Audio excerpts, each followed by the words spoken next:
হুজুরাই তো ছাড়তে পারেন এখন পর্যন্ত। হুজুর এখন পর্যন্ত নামাজও পড়ে, নামাজ নিজেও পড়ায়, আবার হাকিম করি জর্দা ছাড়া ওর এক ওয়াক্তের নামাজ কমপ্লিট হয় না। প্রত্যেক নামাজ শেষ আর দোকানে গিয়ে একটা হাকিম বুড়ি জর্দা খায়, আছে না নাই? এখন যে হুজুর নিজেই জর্দা পান খায়, ও কখনো জিন্দেগিতে বুড়ি খাওয়া সিগারেট খাওয়া যে হারাম ও ফতোয়া দিতে পারবে? ও ভয়ে ফতোয়া দিবে না। কেন? যদি এই ফতোয়া দেয়, জনগণ হুজুরের কলাপ ধরে বলে, বেটা আমি তো বুড়ি খাই আগুন দিয়ে ফু দিয়ে উড়িয়ে দিই, আর তুই যে জর্দা পান খাস চিবিয়ে চিবিয়ে রস শুদ্ধ খাস, তো আমি যদি হারাম খাই তুইও হারামি। বলবে কি বলবে না? হুজুর এই ভয়ে ফতোয়া দিতে চায় না হারাম। কি বলে? ঘুরে ফিরে আসলে দেখ বিড়ি সিগারেট জর্দা এগুলো সেটা হারাম না, তবে কি এই ঘুরিয়ে ফিরিয়ে বলবে লাস্টে মুকুরু, ঠিক করে মাকরু শব্দটা বলে না। আর আমরা বাঙালি, হুজুরের মুখ থেকে আরবি বেরিয়েছে মানে ভালো কিছু বেরিয়েছে। বাঙালিতে এত মাকরু টাকরু বুঝে না। বাঙালির কাছে দুটো ফতোয়া, জায়েজ না জায়েজ, অথবা হালাল হারাম, এর বাইরে আর কি আছে জনগণ বুঝে না। হয় হালাল হবে নচেত হারাম হবে। এই মিডিলে মাকরু কি আছে রে জনগণ জানারই দরকার নাই। হুজুর যেহেতু মাকরু বলে খাচ্ছে মানে এটা জায়েজ হয়ে গেছে, এটা হালাল খাবার, জনগণ তো তাই মনে করে না। আচ্ছা মাকরু মানে কি জানেন? মাকরু বাংলা করলে হয় মাকরু মানে খারাপ, মাকরু মানে ক্ষতিকর, মাকরু মানে অপছন্দনীয়, মাকরু মানে নিন্দনীয়। বলতো মাকরুর একটা বাংলা ভালো পেয়েছেন? মাকরুর একটা বাংলা ভালো নাই। তো হুজুর যে জর্দা খাচ্ছে না, হুজুর মাকরু খাচ্ছে, মানে বাংলা করে খারাপ খায়। হুজুর কি খায়? খারাপ খায়। আপনার হুজুর যদি খারাপ খায়, এই হুজুর না খেজুর? বাঙালি তো আমরা আরবি বুঝি না, তো এই মাকরু বলে দিয়েছে ভাবছি ভালো কিছু হচ্ছে। আপনার যদি শত্রু কেউ থাকে যার সঙ্গে দ্বন্দ্ব ঝামেলা হয়েছে, মন চাচ্ছে গোটা দশেক গালিগালাজ করতে, নচেত আপনার ভেতর থেকে শান্তি পাচ্ছেন না, কি করবেন? হুজুরের কাছে গিয়ে 10খানা আরবিতে গালিগালাজ শিখে দিবেন। এখন ওর কাছে গিয়ে যদি আপনার শত্রুর কাছে যদি গিয়ে আরবিতে যদি গালিগালাজ করেন, ও হাত তুলবে আমিন আমিন, ও ভাবতে দোয়া করছে, মানে আপনি গালি দিচ্ছেন আরবিতে। বাঙালির কাছে আরবি মানে ভাবছে কোরআন বা হাদিস, মানে আপনি গালির যদিও দেন ও আমিন আমিন করতে শুরু করে দিবে। দেখা যায় কি যায় না? আরে এটাই বাঙালি। সমস্যা আমাদের এখানেই। শোনেন, বিড়ির ছোট্ট একটা জিনিস, নিচের দ্রব্য গুলো খাচ্ছেন, কিন্তু আপনার ইবাদতে বাধা দিয়ে দিতে পারে। পারে কি পারে না? পারে। আর এগুলো যে হারাম আমাদের ফতোয়ার দরকার নেই। আচ্ছা আপনাদের এলাকাতে সবচেয়ে দামি বিড়ি কোম্পানির নাম কি?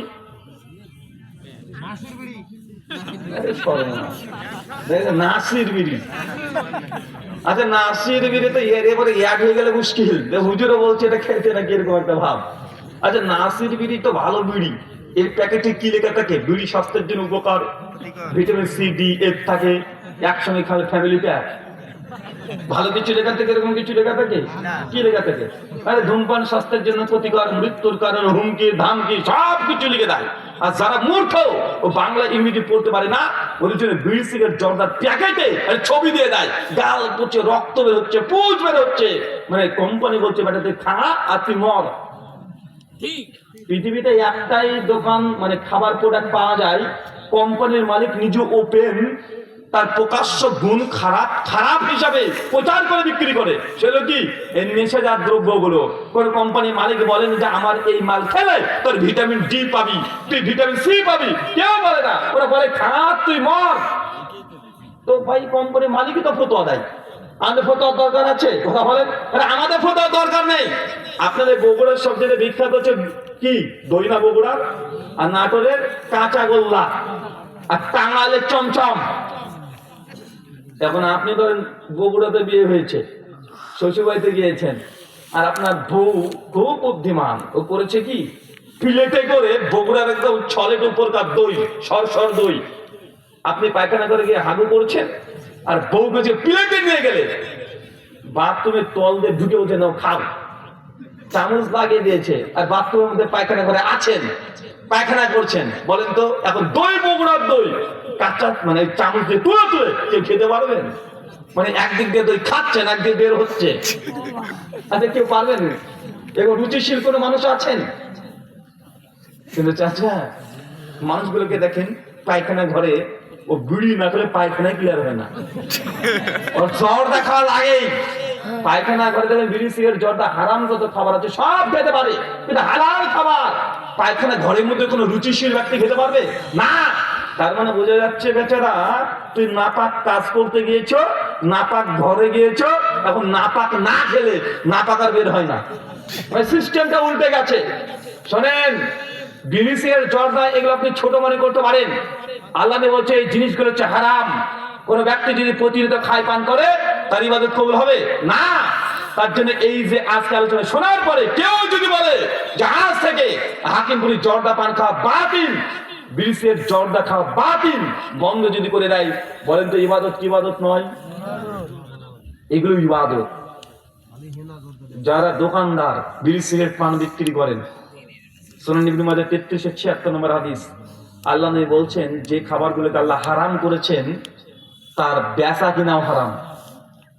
এখন বিড়ি সিগারেট বিক্রি করা জায়েজ না নাজায়েজ? বলেন জায়েজ না নাজায়েজ? বিড়ি সিগারেট জর্দা এগুলো বিক্রি করে যে লাভ্যাংশ লাভ করবেন এগুলো হারামের অন্তর্ভুক্ত। কিসের অন্তর্ভুক্ত? হারামের অন্তর্ভুক্ত। আপনি বলতেন হুজুর আমি তো নিজে তো বিড়ি খাই না, বিড়ি বিক্রি করি, হারাম কেন হবে? আমি তো নিজে খাই না। ঠিকই আছে, ভালো কথা। তুমি মদ খাবে না, মদের দোকান দিয়ে দেখাও। তুমি শুয়োরের গোশত খাবা না, নিজে শুয়োরের দোকান দিয়ে তুমি দেখাও একখানা। তুমি বেশ্যালয় নিজে বেশ্যার সঙ্গে কাজ আকাম করবা না, কিন্তু একটা বেশ্যাখানা খুলে রেখে দিয়েছো, জায়েজ হবে? কথা বলেন। আরে যেটা তোমার জন্য হারাম ওর ব্যবসাও হারাম। এখানে আপনার বলার প্রয়োজন নেই খোলা খোলা করে যে কি ব্যবসা করলে হারাম হবে আর কি হারাম হবে। যেটা হালাল তার ব্যবসা হালাল, যা খাওয়া হারাম তার বেচাও হারাম। কথা আমার বুঝতে পারলেন? ইবাদত কি আগে এটা বুঝেন। আপনাদের এলাকায় বিবাহ শাদী হয়? আচ্ছা, কে কে বিয়ে করেছেন হাত তোলেন তো। চাচা মনে বিয়ে করেনি এখনো? আচ্ছা ঠিক আছে, নামান। আচ্ছা, যারা বিয়ে করেছেন, বিয়ে করার সময় পণ নিয়েছেন, পণ যৌতুক কিনেছেন, হারিকেন। চাচাদের সময় তো হারিকেন ছিল আর সাইকেল, ক্যারিয়ার নাই। মানে ক্যারিয়ার দিলে তো বিশাল ব্যাপার। আরে বাবা, ওর শ্বশুর ক্যারিয়ার দিয়েছে, মানে পিছনকার বছরের জিনিস। ভাই ছিল কি ছিল না? কথা বলেন। মানে এখন তো যুগ উন্নত হচ্ছে, এখন আর ওইভাবে কেউ আর এই যৌতুক পণ নেয় না। যদি পাত্রপক্ষ আর পাত্রীপক্ষ একসঙ্গে বসেছে, যদি বলে ভাইজান মেয়ে তোমাদের পছন্দ হয়ে গেল, বিয়ে তাহলে ফাইনাল করি, হ্যাঁ করে দাও, তখন করবে 1 ফেব্রুয়ারি করে দিই। আচ্ছা ঠিক আছে। এখন মেয়ের বাপ তখন ছেলের বাপকে বলছে ভাই এদিকে একটু আসেন, একটু কথা আছে। পাশে নিয়ে চলে গেছে, যে কিছু যদি আপনাদের দাবি থাকে বলেন, চেষ্টা করবো। মেয়ের বাপ মানে ছেলের বাপ কি বলেন আপনি? আরে দাবি মানে? আরে আমাদের বংশে নাই এইসব দাবি করা, আমাদের বংশে নাই, আমরা পণ নিই না, আমাদের কোনো ডিমান্ড নেই, নো ডিমান্ড। ভাব নিয়ে মানুষের সামনে বলে দিয়েছে নো ডিমান্ড। বিয়ের ঠিক 3 দিন আগে 28শে জানুয়ারি যেই দিন, ওই দিন রাত্রে তো হঠাৎ ফোন করছে ছেলের পক্ষ, মানে ছেলের বাপ মেয়ের বাপকে, ভাই কেমন আছেন? জি জি আলহামদুলিল্লাহ। বিয়ে তো ঘনিয়ে আসলো, জি এই তো আর কয়েকদিন আছে, দাওয়াত টাওয়াত সব দেওয়া হচ্ছে? হ্যাঁ হ্যাঁ সব দাওয়াত টাওয়াত দিয়ে দিয়েছি।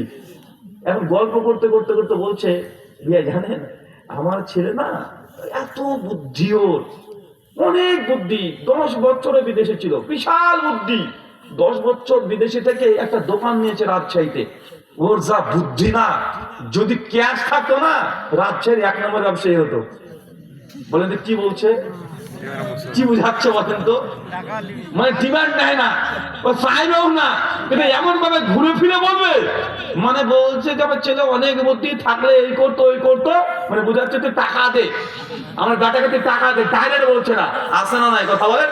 আর সমাজে এগুলো এখনো দেখা যায়, মানে মডার্ন যুগ, মানুষ ঘুরে ফিরছে, এখন নাক ধরছে। আল্লাহ সুবহানাহু ওয়া তাআলা তুমি তাদেরকে বোঝাতে তৌফিক দান করো, আমিন। ইবাদতের 2টো অংশ আপনাকে এই জিনিসটা এতক্ষণ ধরে বুঝালাম। এক, আল্লাহ যা আদেশ করেছে নামাজ, হজ, যাকাত যা আছে এগুলো যেমন ইবাদত। 2, আল্লাহ যেগুলো হারাম করেছে হারাম থেকে বেঁচে মিলাতুন নাসিবা। এক শ্রেণীর ইবাদত গুজার বান্দা আছে যারা ইবাদত করে করে ক্লান্ত হয়ে গেছে।